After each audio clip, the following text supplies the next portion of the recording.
So you want to move to Australia, but you've got one big problem: no work experience. Everyone says you need it, but is that really true? What if I told you there's still a way forward, even if you're just starting out? In this video, I'll break down the truth about Australia's new core skills visa, what's possible without experience, and the exact steps you can take right now to make your Australian dream a reality. Don't skip a second. This could be the information that changes everything for you. Moving to Australia might be a dream, but if you don't have work experience, it can feel really tough. But did you know, in this video, I'll explain the Australia Core Skills Visa pathway and how you can prepare even without experience. Whether you're just starting out or switching careers, this video is super important for you. Make sure to watch until the end, and if you find this helpful, don't forget to subscribe to the channel, like the video, and leave your questions in the comments. So let's start with the basics. Australia has made big changes to its skilled migration system. They've introduced a new structure called the Skills in Demand Visa. This visa replaces the older subclass 482 Temporary Skill Shortage Visa. Under this new setup, there are 3 pathways, and the one most people are talking about is the core skills stream.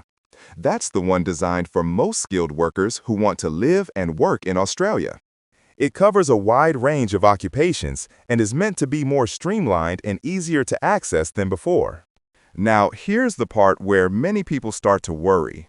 One of the key requirements for the core skills visa is having at least 1 year of work experience in your nominated occupation or a closely related field. So, if you're someone with absolutely no experience in your chosen field, this requirement might feel like a roadblock. And to be honest, right now, under the current rules, it is. Without that minimum 1 year of relevant experience, you won't meet the eligibility criteria for the core skills pathway. But that doesn't mean the door is completely closed. And it definitely doesn't mean you should give up on your Australian dream. What it means is that you might need to take a few more steps before you can successfully apply. And in this video, I'll break those steps down so you can plan your journey the smart way. Let's talk about the reason behind this 1-year experience rule. In the past, Australia required 2 years of experience for many skilled visas. The new system actually reduced that to 1 year to make it more accessible. So in a way, they've already made a big concession to help more people qualify. The Australian government wants skilled workers, yes, but they also understand that not everyone has long resumes or decades of work under their belt. That's why they're trying to strike a balance between maintaining high standards and opening doors to more migrants. Still, they do want to see some level of hands-on experience, even if it's just 1 year. This is where you can start building your path. If you don't have experience now, think about how you can gain it over the next 6 to 12 months. Even part-time work, internships, volunteer roles, or casual employment in your field can count toward that 1 year of experience. The key is that the work needs to match the duties and responsibilities of the occupation you plan to nominate on your visa application. This is something a lot of people overlook. They assume only full-time, high-paying jobs count, but that's not the case. If you can document your duties, provide references, and show payslips or contracts, even less formal work can be valid.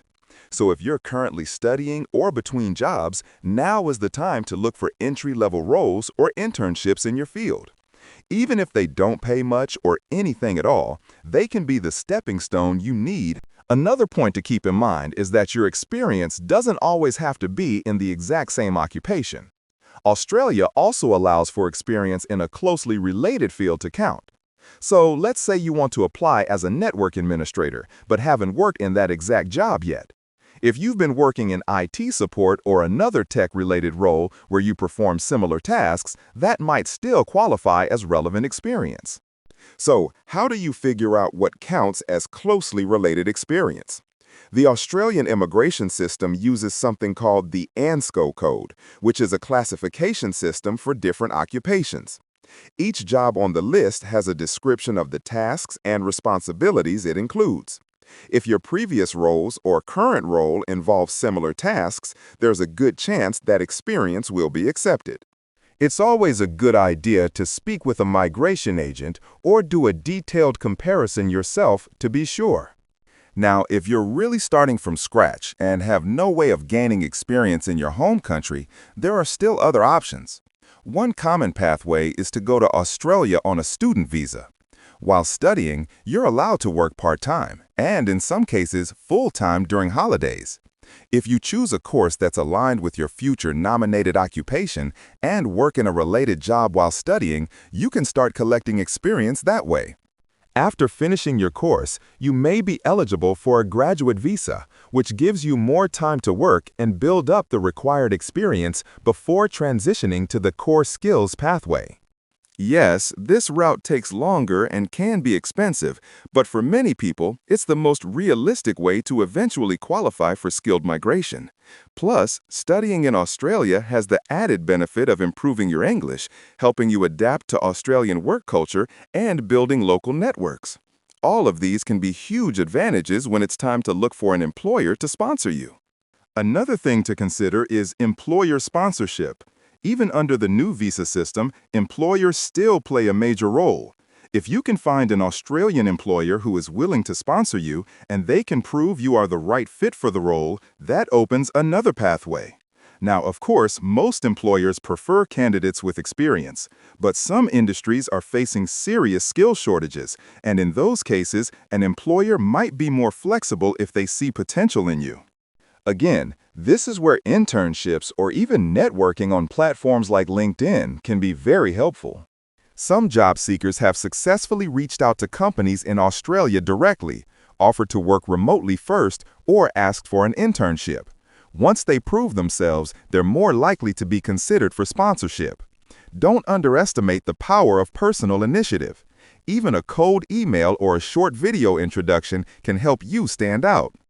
You should also stay updated on the core skills occupation list. This list changes over time based on Australia's labor market needs. Right now, it includes more than 450 occupations across various sectors. If your current field isn't on the list, look into closely related occupations or consider retraining in a field that is in demand. The list is designed to reflect where Australia needs workers the most, so aligning yourself with one of those roles increases your chances of being sponsored or qualifying for a visa. Let's talk briefly about income thresholds. Under the core skills stream, there's something called the core skills threshold. This means the job you're being sponsored for must offer a salary that meets or exceeds a minimum income level. This is to ensure that overseas workers aren't being underpaid or exploited. For you, this means your job offer needs to be legitimate and meet Australian standards. It's also another reason why building your skills and gaining some work experience, even if it's basic, is important. It puts you in a stronger position to negotiate a fair salary. If you're wondering about processing times, the Australian government has stated that they aim to process most core skills visa applications within a few months. But in reality, times can vary depending on your occupation, the quality of your documents, and how busy the immigration department is. Having a complete and well-documented application can help you avoid delays. Now, I know this all might feel overwhelming, especially if you're just beginning your journey. But here's the takeaway. No, you can't currently apply for the Australia Poor Skills Visa with zero experience. But that doesn't mean you can't work toward it.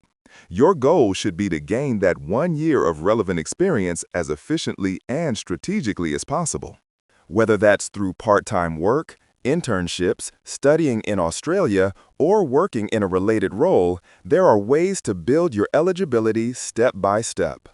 And while you're doing that, don't forget to focus on other aspects of your profile. Things like your English language score, educational qualifications, and professional certifications can make a big difference.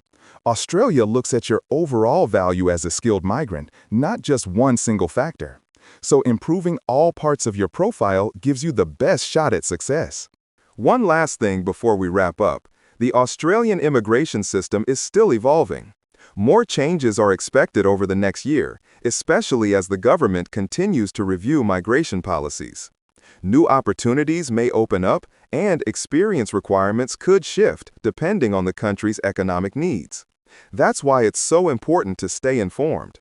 Follow official immigration channels, subscribe to updates, and watch videos like this one to keep learning. So, if you're serious about moving to Australia but don't have experience yet, now is the time to start planning. Set a timeline, figure out how you'll get that 1 year of experience, improve your qualifications, and build connections. The process may be slow, but every step you take brings you closer to your goal. So friends, even if you don't have experience yet, there is still a way to the Australia Core Skills Visa pathway. It just takes some planning and effort. If you like this video, please give it a thumbs up, share it with anyone who wants to move to Australia, and don't forget to subscribe to the channel so you don't miss any useful updates. If you have any questions, write them in the comments and I'll do my best to answer. Thanks so much for watching, and I'll see you in the next video.